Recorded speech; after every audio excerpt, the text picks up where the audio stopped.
श्री श्री राधा माधव की जय। श्रीमद् भगवद गीता की जय। तप्त कांचन गौरांगी राधे वृंदावनेश्वरी वृषभानुसुते देवी प्रणमामि हरिप्रिये।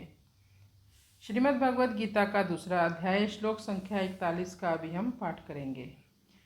व्यवसाय आत्मिका बुद्धि रेके ह कुरुनंदन बहुशाखा ही अनंतश्च बुद्ध्यो अव्यवसायिनाम।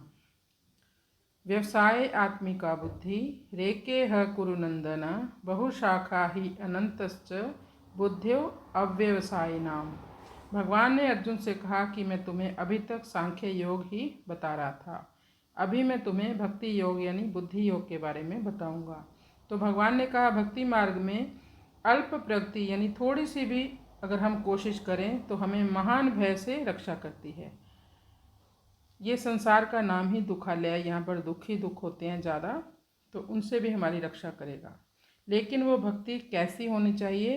व्यवसाय आत्मिका होनी चाहिए, यानी दृढ़ निश्चय के साथ। एके ह कुरुनंदन, कुरुनंदन अर्जुन का नाम है एक, क्योंकि उसका जन्म कुरुवंश में हुआ है। भगवान कहते हैं हे कुरुनंदन, जिनकी बुद्धि दृढ़ है वह इस विषय में यानी भक्ति योग में केंद्रित होकर लगे रहते हैं।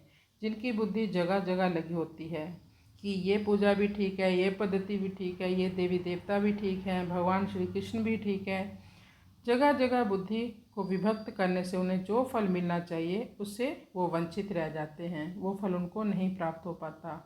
इसका अनुवाद, हे कुरुनंदन, भक्ति मार्ग में या बुद्धि मार्ग में चलने वालों की बुद्धि एक निष्ठ होती है, किंतु भक्ति से बहिर्मुख लोगों की बुद्धि असंख्य अनेक शाखाओं में बंटी होती है।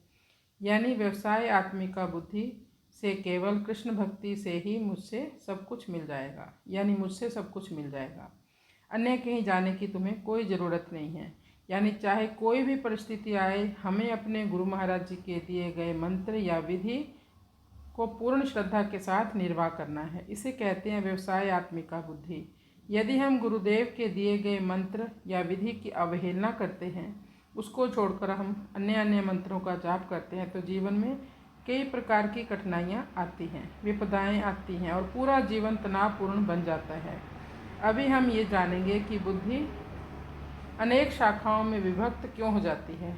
तो कृष्णाय वासुदेवाय हरे परमात्मने प्रणत क्लेश नाशाय गोविंदाय नमो नमः।